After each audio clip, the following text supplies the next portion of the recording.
Alors bonjour à vous tous, ravi de vous accueillir pour cette nouvelle conférence autour du label BBCA, un levé pour la transition énergétique. Une conférence organisée par Bouygues que vous retrouverez d'ailleurs en intégralité sur YouTube si vous voulez réécouter et encore mieux comprendre ce qu'on va expliquer dans un instant. Donc BBCA pour bâtiment bas carbone. Vous connaissez évidemment le label BBC, mais il y a un nouveau label qu'on va vous expliquer maintenant qui vient d'une évolution de l'approche du bâtiment. Pour juste le préciser, dans un bâtiment neuf, 60% du poids CO2 proviennent de la construction et 40% de l'exploitation, énergie et eau. Et donc ce nouveau label BBCA permet de mesurer l'empreinte carbone des bâtiments tout au long de leur cycle de vie, comme on le dit, de la construction à l'exploitation et jusqu'à la fin de vie. 4 projets de Bouygues ont déjà été labellisés, donc on va rentrer en détail pour vous l'expliquer. Je me présente juste rapidement, Nathalie Croiset, je suis journaliste spécialiste Green Business et donc évidemment je suis de près tous ces sujets qui concernent l'évolution du bâtiment. On va parler donc de ce label BBCA avec évidemment la déléguée générale de l'association BBCA, Hélène Genin, qui est avec nous. Bonjour, vous allez tout nous expliquer dans un instant sur ce nouveau label. Et puis sur ce plateau, 3 membres BBCA qui vont parler évidemment de leur retour d'expérience et ce que représente ce nouveau label. Guillaume Carlier, bonjour, vous êtes responsable développement durable de Bouygues Bâtiment Île-de-France. Vous allez nous donner des exemples justement de ces projets labellisés dont je parlais tout à l'heure en introduction. Patrice Tillet, bonjour, vous êtes membre du bureau fédéral de la fédération ESH, les entreprises sociales pour l'habitat. Donc là, on est avec un bailleur social et vous êtes aussi directeur général d'Amalia, il faut le préciser, qui est le plus gros organisme HLM de la région Rhône-Alpes. Donc comme on est à Lyon, c'est important aussi de parler de ce qui se passe dans cette région. Point de vue d'un bailleur, point de vue aussi d'un architecte. Avec vous, Alexandre Sfintesco, bonjour. Vous êtes donc directeur de projet logement à l'agence François Leclerc, architecte urbaniste. Et donc vous allez nous parler de ce retour aussi, ce qui change peut-être éventuellement aussi pour vous du côté des architectes. Alors je vais commencer par vous, Hélène Genin. Ce nouveau label BBCA, c'est tout jeune, c'est en début d'année. Plusieurs acteurs du secteur de l'immobilier et de la construction ont décidé de se réunir au sein de l'association BBCA Bâtiment Bas Carbone qui porte le label du même nom. Et donc qu'est-ce qu'il y a derrière tout ça et quel est l'objectif, puisqu'on a une vraie volonté de réduire l'empreinte carbone d'un bâtiment? Bonjour à tous, merci beaucoup Nathalie et merci d'abord à Bouygues Construction de donner cette opportunité à BBCA et à des fondateurs de vous parler de BBCA et des perspectives du bâtiment bas carbone, parce que c'est vraiment le bâtiment bas carbone, l'avenir de la construction. Alors effectivement, BBCA, c'est aujourd'hui 140 membres, donc vous avez ici 3 des membres qui sont fondateurs. On est bien sûr, l'association est toute jeune, puisque c'est 1 an et demi seulement. Mais aujourd'hui, elle est aussi très solide parce qu'elle s'appuie sur ces 140 membres qui réunissent les majors du secteur, que ce soit de la maîtrise d'ouvrage ou de la maîtrise d'œuvre. Donc c'est une association qui regroupe des promoteurs, des investisseurs, des architectes, des bureaux d'études et d'ingénierie et des constructeurs. Voilà.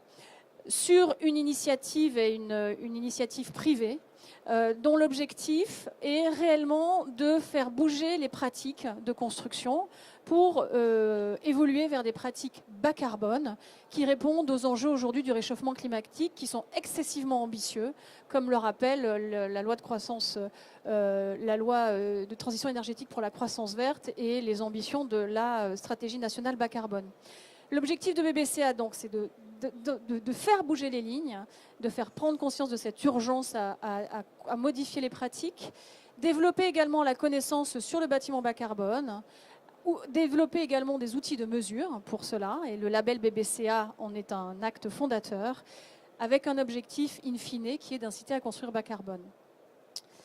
Alors, pourquoi il est important que le bâtiment se mobilise pour ces enjeux par rapport à ces enjeux du réchauffement climatique? C'est parce que le bâtiment, c'est le secteur le plus fortement émissif. Vous avez ici la visualisation des contributions des émissions de CO2 de tous les secteurs de la France. Et on voit sur le logement, malheureusement ce n'est pas très bien affiché, mais 27% des émissions proviennent du secteur du bâtiment. Donc il est urgent de travailler sur ce secteur. Comme le rappelait Nathalie tout à l'heure, 60% sur la construction et 40% sur l'exploitation. Alors justement, quels sont les défis à relever? Vous allez nous le dire à travers ce nouveau label. Aujourd'hui, on sait qu'1 mètre carré de bâtiment neuf construit, c'est environ 1 tonne de CO2 émise. Donc on a un étalon. l'objectif de l'association BBCA, c'est une division par 2 de ces émissions et que demain, et le plus tôt possible, 1 mètre carré de bâtiment construit arrive à 500 kg de CO2 émis. Certains bâtiments y arrivent déjà. L'enjeu, c'est de diffuser les bonnes pratiques pour permettre à tous les bâtiments et tous les constructeurs et les acteurs de l'immobilier et de la construction d'aller vers cela. Alors, le label BBCA qui a été lancé en mars 2016, il est bâti sur une analyse en cycle de vie, c'est-à-dire qu'il prend le bâtiment de sa construction à sa fin de vie, en fait, en passant par bien sûr tous les matériaux. Il y a 4 indicateurs sur lesquels on reviendra plus précisément tout à l'heure.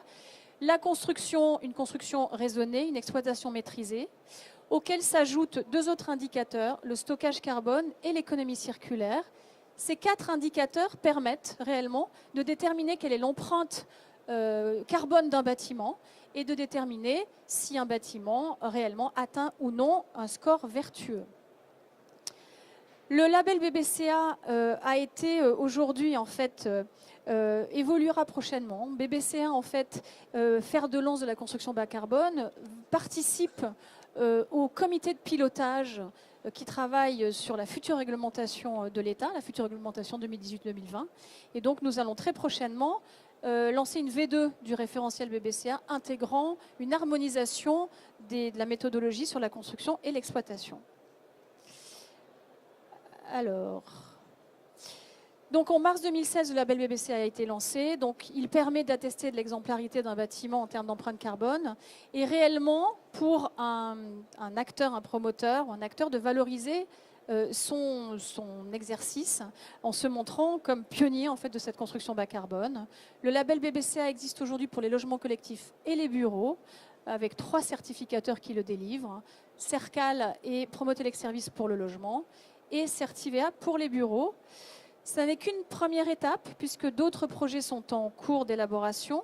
Déjà une extension du label BBCA à un label hôtel, mais également le commerce, la maison individuelle et bien sûr la rénovation qui fait partie des projets fondamentaux pour la suite. Alors, le mieux là, c'est de vous montrer une petite vidéo pour vous montrer effectivement aujourd'hui, il faut juste que je vois comment... Pour vous montrer effectivement une vidéo pédagogique sur qu'est-ce que ça veut dire construire bas carbone. Alors... Voilà. Alors, on découvre ça en images.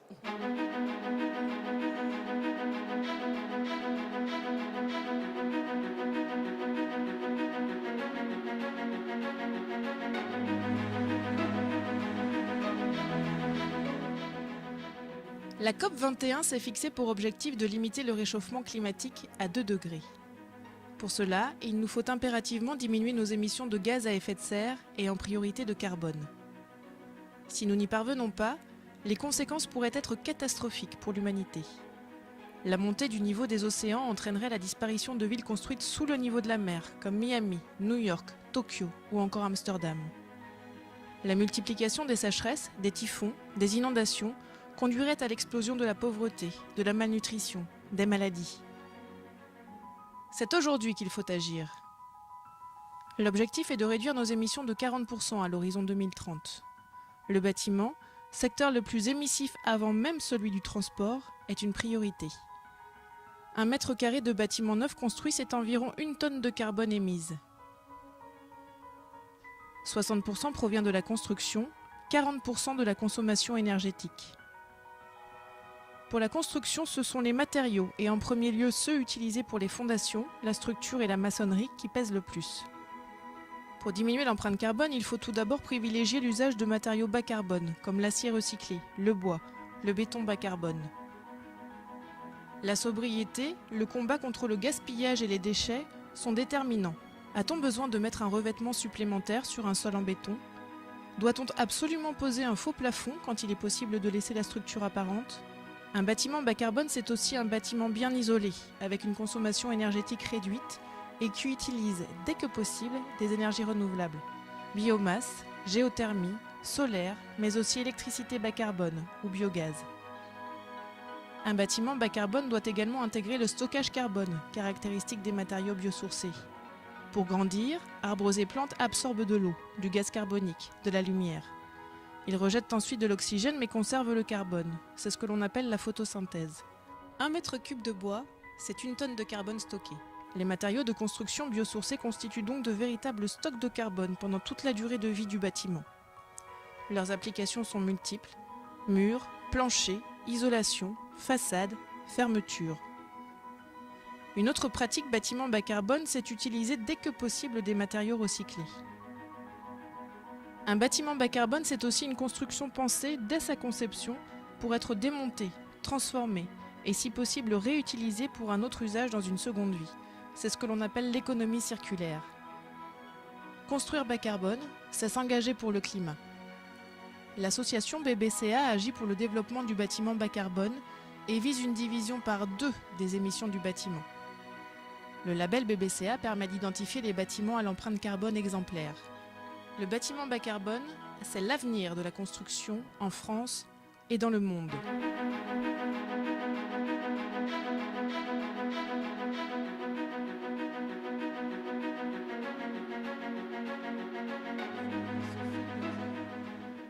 Qui dit tout sur ce label? Pouvoir arrêter la musique, c'est compliqué. Voilà, on va y arriver.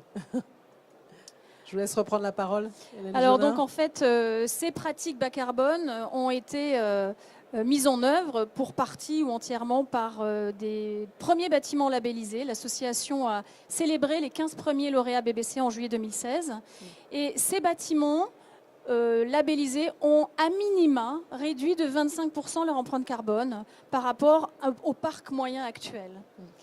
Donc il y a des exemples très concrets des réalisations dont on va parler, et notamment avec 4 projets de Bouygues labellisés. C'est pour ça aussi que Guillaume Carlier va en parler avec vous. Absolument. Donc aujourd'hui, des bureaux et des logements collectifs ont été donc labellisés. Bouygues est pionnier puisqu'en fait est champion de ces catégories, puisqu'il y a 4 des lauréats BBCA auxquels en fait l'entreprise Bouygues a participé. On va les découvrir concrètement dans les sites qui viennent. On va commencer par Enjoy, c'est bien ça? Alors Enjoy, effectivement, donc c'est un bâtiment de bureau, 17 000 m² qui est dans la ZAC des Batignolles, qui sera livré en septembre 2018. Le promoteur est Bouygues Immobilier. Donc en fait c'est un bâtiment qui est BPOS déjà et qui intègre en fait recours au bois massif CLT pour ses étages, en fait les étages, et donc qui fait le plein à la fois en construction sur le côté bas carbone en fait du bois et également sur le stockage carbone qui permet aux bâtiments, aux produits biosourcés en fait de stocker le carbone et de différer ses émissions pendant tout le cycle de vie du bâtiment. Guillaume Donc Carlier, une particularité, c'est le bois mis en œuvre a permis de stocker 3000 tonnes de CO2, ce qui est quand même pas négligeable. Alors l'autre projet, c'est Epicéa. L'autre projet, en fait, c'est Epicéa. Alors Epicéa, en fait, c'est un chantier qui a lieu à Issy-les-Moulineaux, qui sera livré en mars 2017. Le constructeur est Bouygues Bâtiment, avec Jean-Michel Villemotte comme architecte et Woodéum comme promoteur. Alors là, c'est un chantier en fait très très rapide, puisqu'il n'a fallu que 11 mois pour le délivrer. Et également, là, on est sur du bois massif avec des murs, plafonds laissés apparents notamment. Et dans un site contraint, en fait, où la préfabrication a permis justement d'éviter les nuisances et réellement de limiter les déchets également, avec un élément de recyclage intéressant, puisque toutes les portes en fait qui ont été percées ont été réutilisées sur le chantier pour faire l'escalier en fait d'accès général. Voilà. Alors, j'aurais juste une remarque supplémentaire. Donc là, on parle beaucoup d'aspects environnementaux. Sur ce projet-là, il y a aussi un aspect social à prendre en compte, puisque nos compagnons ont appris un nouveau métier. Nos compagnons qui ont l'habitude de couler du béton ont appris le métier du bois. Et aujourd'hui, ont acquis une nouvelle compétence de mise en œuvre et de construction bois, à tel point qu'aujourd'hui, il est difficile de les ramener, pour le coup, sur des chantiers béton classiques. Voilà. Alors ça, c'était le deuxième. Le troisième projet qui a été labellisé, toujours de Bouygues, c'est rue des Ardennes, Hélène Jovin. Alors, rue des Ardennes, on est là sur un lot de 15 logements, en fait, qui a été livré en juin 2016, sur un site très contraint, puisqu'en fait, on construit sur un parking et autour de bâtiments de différentes hauteurs. Et là, on est vraiment sur une conception optimisée pour faire rentrer la lumière naturellement et limiter donc les nécessités capacités à la fois de chauffage, sur une solution mixte de blocs béton pour le rez-de-chaussée et de bois massif sur 4 étages. On est souvent sur des lauréats BBCA, sur des solutions mixtes. C'est important, avec également des panneaux solaires pour l'eau chaude sanitaire et un complément au gaz. Alors, ce projet-là en particulier est très positif en termes d'économie circulaire. L'ensemble des terres excavées ont été réutilisées sur site. Et là, vous ne le voyez pas forcément sur la photo, mais l'ensemble des matériaux pour la construction ont été acheminés à partir d'une porte cochère. Vous imaginez la contrainte que ça peut supposer pour bâtir ce logement. Et dernier point, au niveau de la conception, le parking a été gardé, donc pas de fondation supplémentaire, d'où la construction bois plus légère en surface. Qui dit pas de fondation, dit moins de CO2, tout simplement. Et le 4e projet, c'est Passage des Grès. Alors le 4e projet, effectivement, c'est le Passage des Grès. On est sur un petit bâtiment là, de 400 mètres carrés avec 6 logements. Là, on est également sur de la densification et sur un recours à plusieurs aspects du bâtiment bas carbone, c'est-à-dire le recours à des matériaux biosourcés, des panneaux rayonnants pour le chauffage électrique et enfin une pompe à chaleur aéréo collective pour l'eau chaude sanitaire. Voilà, c'est l'illustration, oui, allez-y. Pour une et donc précision. oui, juste pour finir, effectivement, donc là on est sur un tout petit ouvrage, mais typiquement sur une donnée importante, puisqu'on répond là à des enjeux de précarité énergétique qui sont fondamentaux dans le secteur. Donc voilà, ça c'est pour la présentation des projets labellisés, hein, déjà 15, vous disiez Hélène Genin, la 4 Absolument. en particulier avec Bouygues Construction.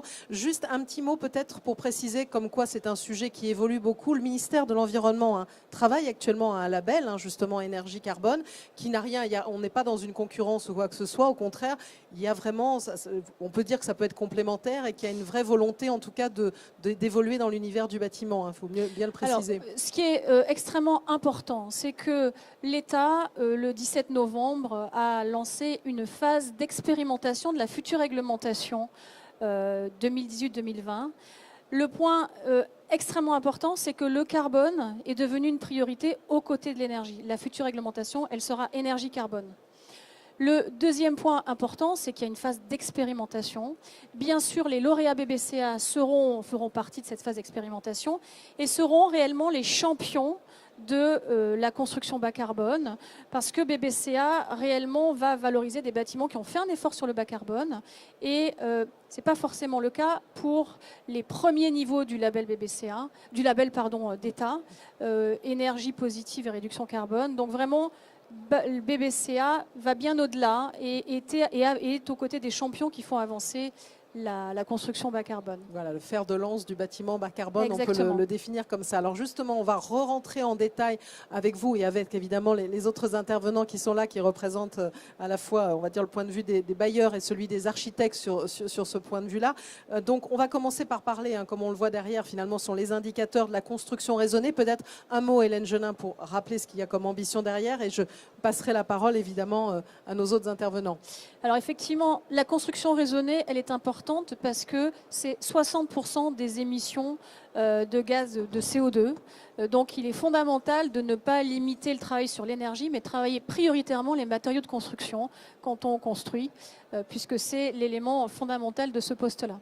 Alors c'est intéressant de voir ça avec vous, Alexandre Sfintesko, je vais y arriver, directeur de projet logement à l'agence François Leclerc, architecte urbaniste. Votre point de vue, alors j'allais dire, voilà, il y a ce label BBCA, mais j'allais dire, vous, ce type de bâtiment, vous le connaissiez déjà avant, on va dire.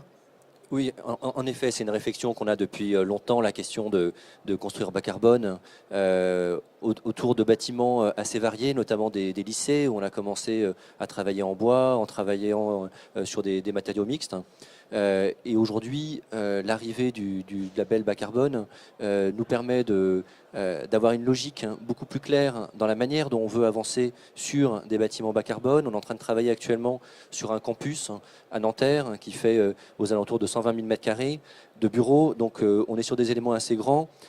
Et la notion de bas carbone, de travailler avec le bois, d'avoir une réflexion assez globale, en effet, qui passe évidemment par la conception, mais par des méthodes constructives.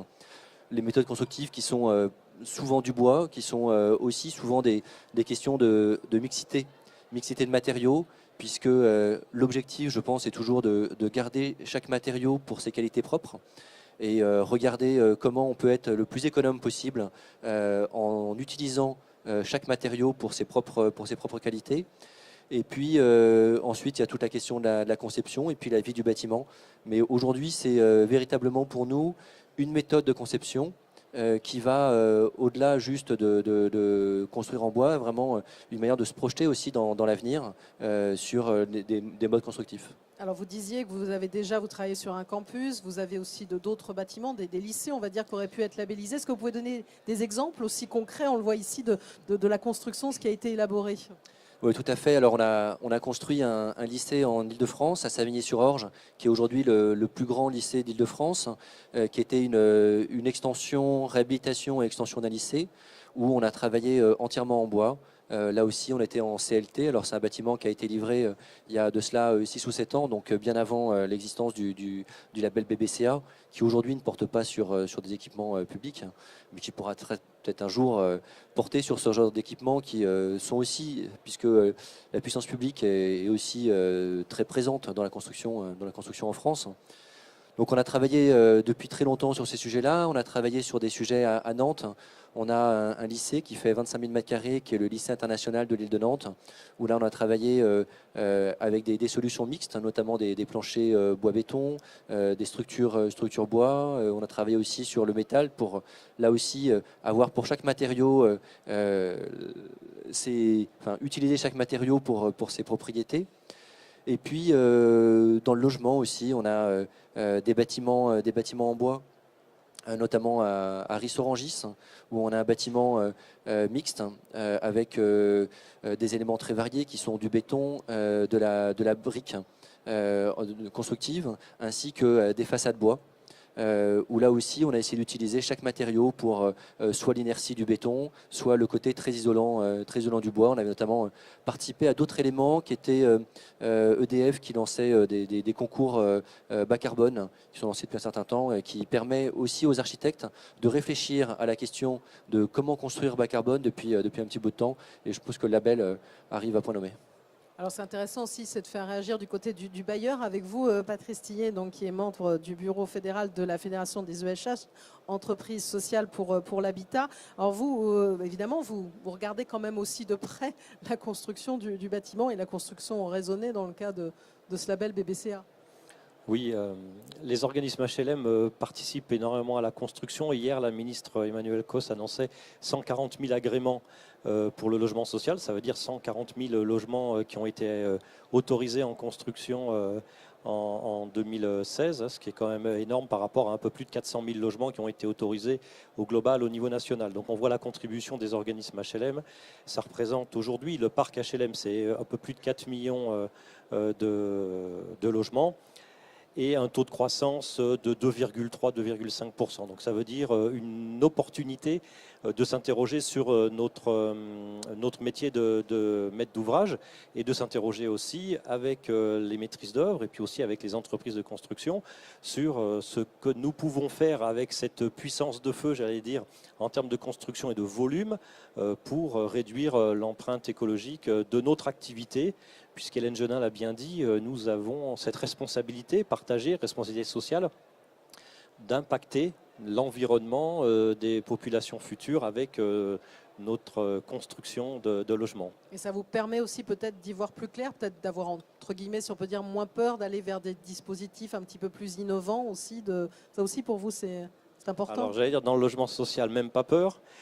Souvent le logement social a été à la manœuvre sur les innovations, notamment sur les sujets de construction, avec des appels à projets qui étaient portés par la puissance publique, mais aussi parce qu'on part du principe que c'est de notre responsabilité, puisque nous avons aussi des financements publics, des garanties d'emprunt par les collectivités territoriales. Donc on a un rôle important sur les territoires sur lesquels nous sommes, et si nous devons montrer le chemin, nous devons le réaliser. Donc ces questions sont au cœur de nos préoccupations dans notre métier de constructeur, mais on y viendra peut-être tout à l'heure aussi dans l'exploitation, parce que nous construisons et nous gardons pour des décennies nos immeubles. Bien sûr, c'est un des autres aspects. Peut-être que Guillaume Carlier, Guillaume Carlier de Bouygues Construction réagira peut-être pas à la construction en elle-même, on a commencé à avoir des exemples, mais on le voit aussi finalement, les clients, les bailleurs vous poussent aussi. Il y a une réflexion différente derrière ce label.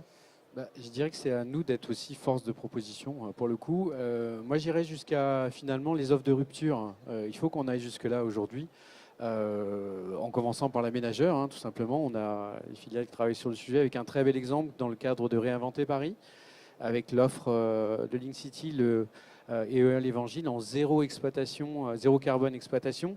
Donc l'idée, c'est de créer le premier quartier zéro carbone, c'est ça. Voilà. Ouais. Mais attention, sans oublier les autres aspects. Et ça, c'est la grande force de BBCA, ne pas se concentrer que sur le carbone, puisque ce quartier zéro carbone exploitation, il doit aussi travailler sur la mixité fonctionnelle, la mobilité douce, et il doit être aussi, et ça c'est une valeur fondamentale, il doit être habitable, désirable. Et là, on travaille effectivement tous les fondamentaux, biodiversité, cadre de vie, etc. etc. Donc ça, c'est une donnée vraiment, vraiment fondamentale. Alors ça, c'est donc l'un des premiers indicateurs, la construction raisonnée. L'autre indicateur, un mot, Hélène Genin, évidemment, pour repréciser, c'est l'exploitation maîtrisée, qui fait partie de ce label BBCA, pour rappeler bâtiment bas carbone, pour ceux qui nous rejoindraient en cours de route. Absolument. Juste sur la construction raisonnée, un point clé à mettre en valeur, c'est que le label BBCA, c'est un label œcuménique en termes de matériaux. On est vraiment sur, toutes les filières doivent aujourd'hui travailler sur la diminution de l'empreinte carbone des matériaux. Voilà, donc on l'a bien défini tout à l'heure. Le bâtiment bas carbone, c'est le bon matériau au bon endroit, dans la bonne quantité. Juste sur la construction raisonnée pour finir, quand même, on a parlé du bois, etc. Bon, le constructeur est quand même un bétonneux, il faut le rappeler, on coule du béton. Mais bonne nouvelle, on a des solutions sur le béton aujourd'hui. On a des solutions, ça marche, ça existe. Aujourd'hui, sur le territoire Île-de-France, on coule 30% de béton bas carbone. C'est quoi du béton bas carbone? J'allais vous poser la question, parce que vous savez, dès qu'on parle de béton bas carbone, vert, etc., mais alors là, tout de suite, ça monte très vite. Tout simplement, le béton bas carbone, c'est on substitue les éléments les plus carbonés par des éléments qui le sont moins. Donc là, on touche à des notions d'économie circulaire, puisqu'on réutilise des déchets de la sidérurgie, tout simplement, en abaissant le poids carbone du ciment. Et aujourd'hui, il y a beaucoup de R&D sur le sujet, et vous verrez dans les années qui viennent qu'on aura beaucoup de solutions en béton qui s'allieront avec le bois, avec la ferraille, etc. Donc c'est plutôt très positif. Je pense qu'il y aurait beaucoup de choses à dire sur la construction, mais évidemment, on va passer à l'exploitation maîtrisée. L'exploitation maîtrisée, c'est bien entendu déjà avoir un bâti de qualité qui permet de faire en sorte que les consommations soient limitées. Et puis, bien sûr, recourir à toutes les énergies renouvelables possibles et qui permettent de limiter, effectivement, voire aller jusqu'au bâtiment positif. Mais je laisse les... Ah oui, évidemment, Patrice Hillier, là, je peux que vous faire réagir, parce que quand je parlais tout à l'heure que dans un bâtiment neuf, 40% du poids de CO2, c'était l'exploitation. Évidemment, l'énergie, l'eau, là, ça vous concerne directement. Oui, par dérivation, nos locataires, puisque notre fonction sociale, notre mission d'intérêt général, c'est de loger les familles moyennes et modestes de notre pays. Donc nous avons au cœur de nos préoccupations la question de ce que l'on appelle leurs charges et qui sont liées à l'exploitation du bâtiment et notamment l'utilisation des fluides. Donc nous avons à réfléchir avec la maîtrise d'œuvre notamment et les entreprises qui nous accompagnent sur les dispositifs mis en œuvre sans doctrine particulière, et c'est ce qui est intéressant dans le label, c'est de se dire on est open à partir du moment où ça démontre son efficience, donc ça c'est intéressant.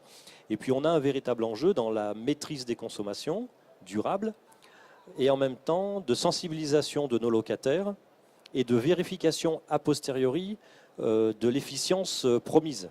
On fait une promesse à nos locataires. Faire toujours le plus beau bâtiment, enfin je vous interromps, le plus beau bâtiment, mais on sait bien que la problématique vient aussi de la façon dont les habitants se l'approprient, voire parfois n'ont pas les bons gestes. Alors j'allais dire à qui le dites-vous, puisque nous, notre fonction, c'est de construire pour exploiter durablement ces immeubles. Et en plus, on démolit dans le cadre du renouvellement urbain. Donc nous, on a la compétence et la connaissance du cycle entier de l'immeuble. Il y a un véritable enjeu sur cette question-là, sensibilisation, apprentissage des bons gestes pour nos locataires, et on innove aussi dans ces pratiques. Aliade Habitat a eu un prix il y a 3 ans maintenant pour des appartements pédagogiques que nous avons développés dans l'agglomération lyonnaise pour apprendre les bons gestes d'utilisation du logement et permettre une diminution des consommations de nos locataires dans le parc existant. Donc Alexandre Sintenko, ça pousse finalement à aller vers une réflexion sur une promesse à long terme. Finalement, on ne fait pas que construire un bâtiment, il y a tout l'usage derrière. Alors oui, en effet, il y a l'usage, il y a l'exploitation, et dans notre réflexion Aujourd'hui, c'est assez important. C'est-à-dire qu'on disait en effet 60% dans la construction, 40% dans l'exploitation. Aujourd'hui, on travaille avec les bureaux d'études sur des méthodes d'utilisation des bâtiments, vraiment pour limiter les déperditions, limiter de chauffer trop, etc. Donc il y a un travail sur les pots extérieurs, sur l'usage, etc., qui est assez poussé aujourd'hui avec les bureaux d'études. Alors, le troisième thème, troisième indicateur, même Stockage plus que carbone, thème, c'est effectivement. stockage carbone et économie circulaire. On va dire, on peut englober les deux, même si ce sont des sujets très vastes, Hélène Genard. Alors, ce sont des sujets effectivement sur lesquels BBCA pointe une innovation et défriche ces deux axes qui sont fondamentaux et constitutifs du bâtiment bas carbone, un stockage carbone. Donc, c'est tous les matériaux biosourcés, que ce soit des isolants, que ce soit des matériaux de structure, sur lesquels il faut travailler parce qu'ils séquestrent du carbone. Et enfin, et donc on diffère les émissions. Et l'économie circulaire, c'est les matériaux, l'usage de matériaux qui sont recyclables en fin de vie pour une autre utilisation, mais également la capacité du bâtiment à se transformer pendant son cycle de vie et à être démonté en fin de vie pour être réutilisé différemment. Alors, je vous garde avec moi, Alexandre, justement pour parler d'économie circulaire en particulier. Et on parle même plus que d'économie circulaire. Le bâtiment est vraiment en train d'évoluer. C'est une vraie évolutivité du bâtiment, on va dire presque permanente. Oui, aujourd'hui, il y a une vraie réflexion sur la durée de vie des bâtiments et notamment sur l'évolution des modes de vie, l'évolution des modes d'utilisation des bâtiments. La question se pose beaucoup sur les bureaux. On sait qu'il y a certains bâtiments qui ont une souplesse là-dedans. On parle souvent des bâtiments haussmanniens qui passent facilement de bureau à logement. Aujourd'hui, il y a toute une réflexion qui est menée sur des immeubles de bureaux des années 70 qui sont transformés principalement en logements étudiants, mais il y a vraiment une évolution qui est faite là-dessus. Et dans les modes de conception, on pense dès maintenant à comment ces bâtiments vont pouvoir évoluer. C'est-à-dire qu'il faut qu'on ait un bâtiment qui soit suffisamment souple pour pouvoir évoluer dans des modes d'utilisation qu'on ne connaît pas encore. La durée de vie d'un bâtiment, on est plutôt aux alentours de 50 ans. Aujourd'hui, quand on fait des bâtiments de bureaux, on pense pour des bâtiments de bureaux qui sont plutôt de l'ordre de 9 ans d'utilisation. Donc il y a plein de choses qui évoluent. Il y a les normes qui changent, les normes thermiques. Il y a les usages qui sont différents. Et puis les quartiers, de temps en temps, deviennent obsolètes, se transforment. Le logement vient, prend part. D'autres endroits, le bureau vient s'implanter ailleurs. Et donc il y a besoin dans la ville que ces bâtiments soient évolutifs. Et donc aujourd'hui, il y a une réflexion assez forte qui est menée là-dessus, de la part aussi bien des collectivités que des architectes et des maîtres d'ouvrage, sur la méthode pour pouvoir avoir des bâtiments évolutifs à long terme. Alors, Patrice Tillet, dans l'univers du logement social, cet aspect économie circulaire, on commence à y réfléchir très, très sérieusement aussi. Oui, et d'autant plus que notre parc immobilier est très très important et vit les mutations de la ville, comme vous l'expliquiez. Donc, de plus en plus, on intègre cette dimension-là. Parce que nous démolissons, nous comprenons qu'il y a une vraie richesse à réutiliser ces matériaux-là. Peut-être, même certainement, on ne va pas assez loin dans ce dispositif. Et puis, nous pensons aussi que la ville se refaisant beaucoup plus vite sur elle-même, nous pouvons imaginer de réaliser à un temps donné, à un endroit donné, un type d'habitat qui pourrait effectivement, dans 15 ans, être démoli pour y procéder à un autre type de construction qui conviendra mieux aux usages des habitants, mais aussi du quartier lui-même. Donc ça vient aussi irriguer nos réflexions en tant que maître d'ouvrage, parce que nous avons une très... comment dire, nous bossons, nous, sur des traînes très très longs. Vous savez, nous empruntons à 50 ans, à 30 ans, 50 ans le plus long. Donc ça veut dire qu'il faut qu'on raisonne aussi sur cette durée-là, et ce qui nous permet de nous projeter beaucoup plus loin que peut-être d'autres opérateurs immobiliers qui sont à l'horizon de la cession de leurs biens. Guillaume Carlier, sur cet aspect aussi. Déjà, nous, on est en train d'apprendre quelque chose sur l'économie circulaire, c'est qu'on doit bannir un mot qui s'appelle la démolition. Ça, il faut qu'on... Voilà. Donc on est, on est en train d'apprendre à déconstruire, ce qui est déjà une révolution dans notre métier. Et deuxième point, moi, c'est sur le stockage carbone. Il faut aussi, je dirais, sur cet aspect-là, donc on veut construire du bois, on veut être leader en la matière, Mais il faut aussi être cohérent avec le discours. Et là, je fais un tout petit lien qui n'est pas forcément explicite, mais c'est la biodiversité. Quand on achète du bois, il faut aussi qu'on achète du bois, entre guillemets, responsable, qui soit mis en œuvre dans des conditions de traçabilité optimum. Et donc là, finalement, on s'aperçoit que ce label BBCA, quand on le regarde un peu sous cet aspect global, il touche à plein de thématiques.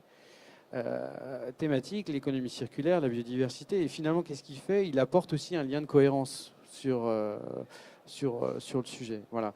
Et en animation d'une démarche développement durable, par exemple, au lieu de fonctionner en silo comme on a pu le faire jusqu'à présent, ce label, cette démarche BBCA, typiquement, apporte une cohérence d'ensemble. Il n'y a pas le carbone d'un côté, la biodiversité. Non, tout prend un tout et un sens. Ça donne du sens, comme on dit. C'est vraiment le terme qu'on emploie de plus en plus. Je pense que ça peut que faire réagir Hélène Genin sur cet aspect, ce qu'on a entendu. Effectivement, c'est l'objectif de l'association BBCA et de ce label, de donner une lisibilité, une clarté en fait à ce que c'est que la construction bas carbone.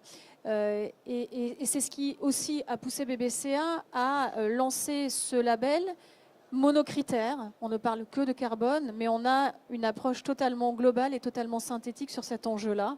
Et c'est ce qui permet de le faire. Ouais, déjà 15 projets labellisés, ça va très vite. Je pense que ça risque, entre guillemets, ce qui est un bon risque, de s'accélérer, Hélène Genin. Il y a plein de projets encore, j'imagine, dans les tuyaux. Il y en a également effectivement dans les tuyaux.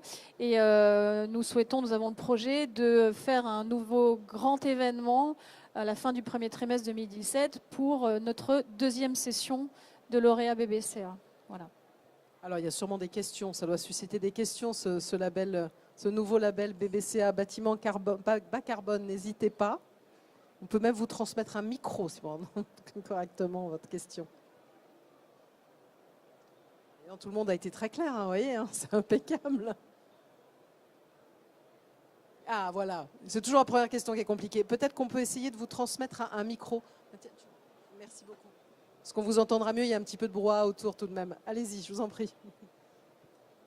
Non, c'est une question très simple. C'est OK pour la France et pour l'international, qu'est-ce qui se passe? Merci. Alors, pour l'instant, en fait, on est quand même très très bien équipé en France avec des acteurs qui sont internationaux dans le bâtiment. Donc, on a des demandes de nos partenaires, de nos membres, et également même de l'État pour aller au-delà. Donc, la stratégie, en tout cas la feuille de route de l'association, qui est toute jeune, c'est déjà de faire le travail en France.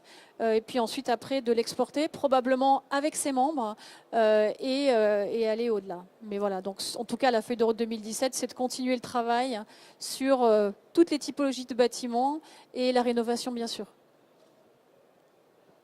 Allez, le micro, voilà, le micro.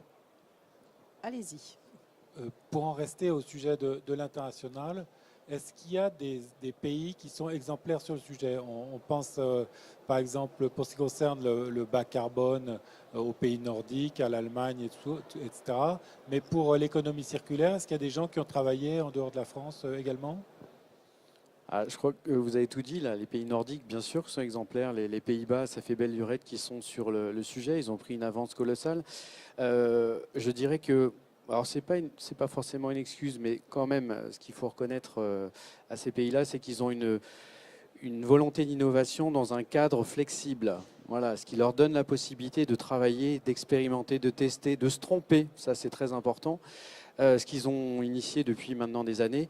Et qui, typiquement, sur des démarches telles que celle-ci, vous avez vu le rapprochement là, entre l'État et un label privé, va nous pousser à s'autoriser en France, dans un cadre réglementaire contraint, à expérimenter, se tromper, réussir et pousser pour atteindre le niveau que, effectivement, on retrouve dans les pays nordiques ou dans les pays anglo-saxons, effectivement. Juste pour ajouter, effectivement, que, en tout cas, l'initiative de ce label de mesure de l'empreinte carbone du bâtiment, c'est une initiative, c'est une première mondiale. Il n'y a pas d'équivalent, en fait, ailleurs. Le carbone est un petit peu dans tous les outils de mesure, mais totalement dilué au sein des indicateurs. Et l'important, ça a été justement avec BBCA, d'une part, de le mettre en exergue et de ne parler que carbone. Et ça, c'est la première chose. Et la deuxième, ça a été de manière pragmatique, parce qu'on est adossé à des acteurs qui nous demandent des résultats, ça a été de fournir clairement une mesure. Comment on fait? Et à partir de cet étalon et de cette mesure, l'ensemble du marché peut se positionner et progresser. Et osons dire qu'on fait des premières mondiales en France, c'est quand même, ça nous fait du bien de temps Absolument. en temps, il faut bien le dire. Est-ce qu'il y a une autre question? Oui, allez-y, on va vous passer le micro, je vous en prie. Merci beaucoup. La question que je me posais, c'est dans ce système d'innovation, est-ce qu'il y a des manques d'un point de vue recherche? Est-ce que la recherche et les innovations sont bien développées dans tous ces aspects-là? Ou dans quel secteur il y a encore de l'innovation à développer? Alors, sur les 2 premiers indicateurs qui sont la construction raisonnée et l'exploitation maîtrisée, on s'appuie sur des choses qui sont assez normées, qui sont connues. Hein. Donc, puisque c'est l'étude ACV sur la construction et sur l'exploitation, on a déjà des outils, notamment la RT. Les 2 points en fait de défrichage sur lesquels travaille l'association aujourd'hui, c'est donc le stockage carbone et l'économie circulaire. On a aujourd'hui les retours des 15 premiers lauréats qui nous donnent du coup un historique et on va bâtir un observatoire à partir de là. Deuxième point donc au niveau de BBCA, c'est que on est aujourd'hui en train de travailler on a proposé en fait des projets de recherche et une chaire bas carbone adossée à l'école d'architecture de Marne-la-Vallée, au CSTB et également à l'école des ponts.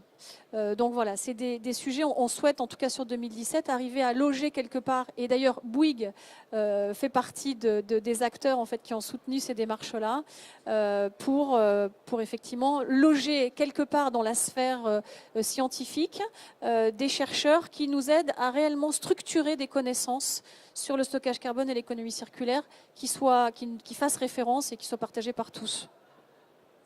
Est-ce qu'il y a encore... Oui, allez-y, je vous en prie. Est-ce que vous pouvez nous en dire un petit peu plus concernant le positionnement du label BBCA et du label Énergie Plus Carbone Moins? On a commencé à en parler tout à l'heure. Absolument. Alors donc en fait, le label BBCA va reprendre sur les 2 pans construction, le label en fait énergie positive réduction carbone de l'État qui a été annoncé en novembre, s'appuie sur les 2 premiers indicateurs du label BBCA. Construction raisonnée, exploitation maîtrisée. En termes de méthodologie, le label BBCA à 90% est commun avec le label d'État. Donc la première chose, c'est que BBCA va harmoniser son calcul sur ces 2 indicateurs avec le référentiel de l'État, parce que c'est fondamental que tout le monde calcule de la même manière. Et donc là, il y a un consensus clair sur ces 2 éléments qui sont, comme je le disais, issus plutôt de normes et de conventions. Ensuite, BBCA, donc à partir de là, rajoute ces 2 indicateurs qui sont le stockage carbone et l'économie circulaire, qui sont plus novateurs, mais je dirais qui n'ont pas aujourd'hui été pris par l'État dans ce qu'il considère comme le suivi de la future réglementation. Nous avons donc 2 ans, BBCA, pour faire la preuve et démontrer que la future réglementation devra intégrer stockage carbone et économie circulaire dans ses mesures. Donc ça, c'est fondamental. Le deuxième point, c'est que donc, comme je disais, BBCA est fer de lance de la construction bas carbone et accompagne le comité de pilotage de cette expérimentation, de la future réglementation.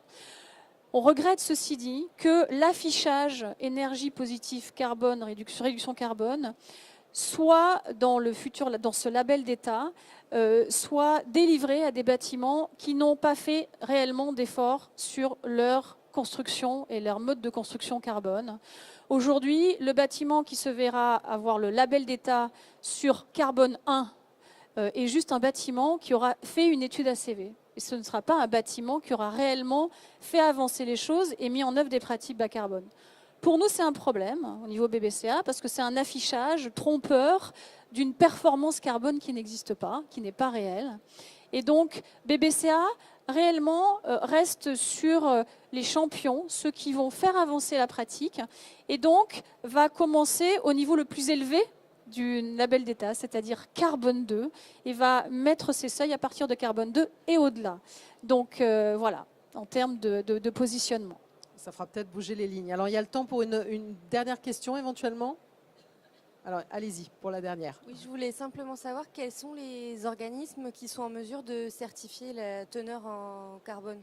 Par exemple, sur 2 matériaux différents, comment on va les les choisir et les comparer, puisque s'ils n'ont pas été Vous aviez certifiés, commencé à parler de Alors, certains vous avez raison. organismes certificateurs. En fait, donc, le référentiel s'appuie sur les fiches de déclaration environnementale et sanitaire, qui sont des fiches en fait que des produits demandent au CST, enfin que des produits établissent, que des acteurs, des fabricants établissent, qui sont certifiés par des organismes comme le CSTB, et donc en fait qui sont référencés dans une base qui est la base INIES, et qui donc en fait permettent d'agréger en fait d'agréger les niveaux d'émissions carbone de chaque matériau utilisé. Donc chaque matériau a sa fiche, sa FDES, qui est donc déposée sur INIES et qui sert au calcul de l'empreinte carbone sur la construction. Et donc on peut les comparer entre eux, même s'ils n'ont pas été certifiés par le même organisme. Absolument. Oui, oui, tout à fait. Merci à vous pour ces précisions. Merci à tous les quatre d'être intervenus donc sur cette conférence sur le nouveau label BBCA. Je pense que maintenant tout le monde est tout sur ce label. Merci beaucoup et bon après-midi à vous sur ce salon Pollutech. Merci encore.